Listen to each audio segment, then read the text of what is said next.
En 2026, est-ce qu'il vaut mieux se marier ou se paxer? Pour faire le bon choix, il faut surtout regarder 4 points essentiels sur lesquels il y aura de vraies conséquences. Les impôts, la séparation, la protection en cas de décès et la retraite. Premier point, les impôts. Donc sur ce sujet, le mariage et le pax sont équivalents. Dans les deux cas, vous pouvez faire une déclaration commune, qui est avantageuse surtout lorsque l'un des deux gagne plus que l'autre, car cela permet de réduire l'imposition globale du foyer. En revanche, si vos revenus sont similaires, le gain fiscal est souvent limité, voire nul. Deuxième point, la séparation. Le pax est clairement plus simple à rompre. A l'inverse, un divorce est une procédure bien plus lourde, plus longue et plus coûteuse, avec souvent l'intervention d'un avocat. Troisième point, la protection du conjoint en cas de décès.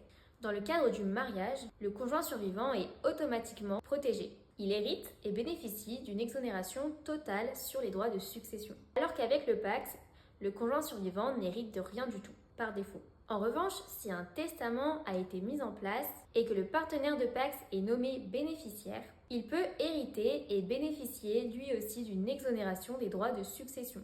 Et enfin, dernier point souvent oublié, la pension de reversion.